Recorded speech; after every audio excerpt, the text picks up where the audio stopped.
are back here on TV 18 chatting with Ron Jones. Thanks again for being here. No problem. You are all about family. How hard was it to be invested in Cooper Creek and in building something new here? Well, interesting you should mention that, because Cooper Creek, among my still need to grow up, was probably the main reason that I ended up getting divorced. Is because I felt that I made the mistake a lot of guys make, which is I'm going to provide for my family material, and that's all I have to do. And I learned from that, no, you've got to invest emotionally and time-wise. So Cooper Creek was a labor of love that I did when I was a single person. Got it. But I've been doing it for 33 years, so I had to learn to transition into, you know, having a multifaceted interest as opposed to just that. What was here before Cooper Creek? I came in '75, the year the Mary Jane opened, and the Winterhoff was on the corner. And Jack's Motel is right where we're sitting. Oh my gosh. And Jack's Motel was worse than a flea bag. It was built on railroad ties. It had no foundation, and literally there were rotted boards where if you stepped on the board, you would end up hitting the dirt below.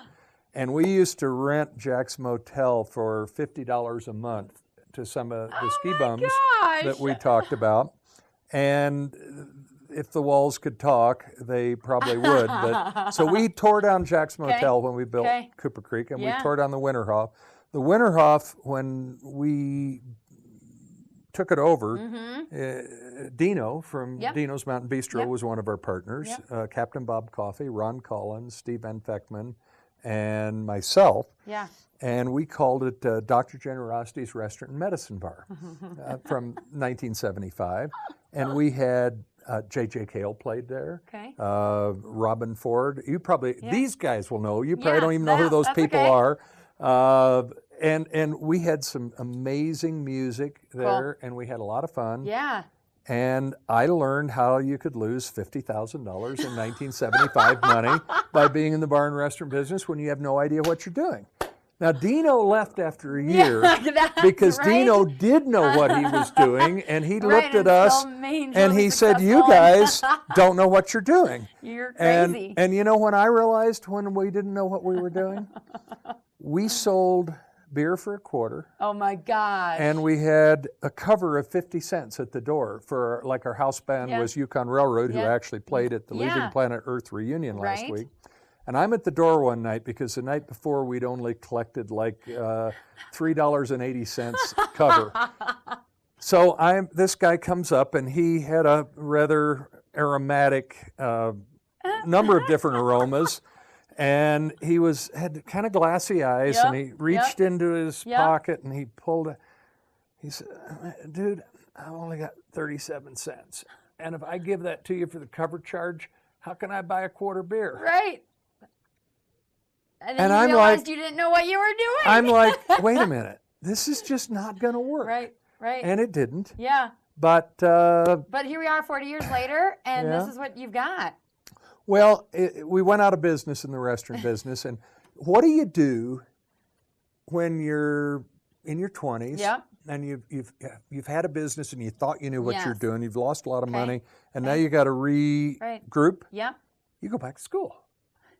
So I went to law school. Seems true these days, I would imagine. I went to law school, and I got a law degree, and I practiced law for 2 years, and then I got with a couple of my clients, and I said, let's build Cooper Creek. And that's how Cooper Creek got started. Cool. Again, we didn't know what we were doing.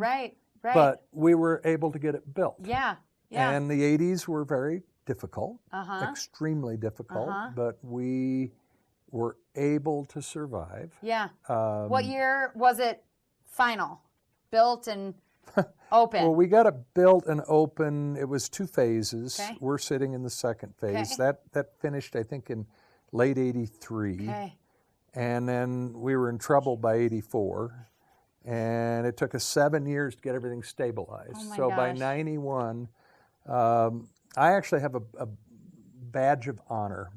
While we were in workout with our bank that lasted 7 years, The president of Denver National Bank came in one day and he looked at me and he said, this is after we'd been working with them 3 or 4 years and they realized we were approaching it with integrity and didn't just throw the keys on the table. Right. He said, Ron, you are by far the best bad credit we have in the bank. And I thought, man, what a compliment. Right. Because I'm from the Midwest. Yeah. And you're raised with integrity. And, Yeah. and you're told when you make a promise, you stick with it. Yeah, totally. So we stayed with it. And Yeah. we were actually rewarded with the ability to work our way out of it. That's crazy. And keep doing it. Yeah. And Yeah, we've been yeah, doing yeah. it for 33 years. Right. I can't imagine how many different restaurants and tenants and all that you've seen since I can't 83. either. I don't think I could remember them all. Right. Right. Because you learn in a small community that everybody that's your tenant, I mean, we don't have any true anchors. I mean, Christie Sports is the closest. Yeah. Everybody else who's here, Yeah. they're all local businesses. Yeah. These people have to make a living in their business or they don't pay for their groceries. Right.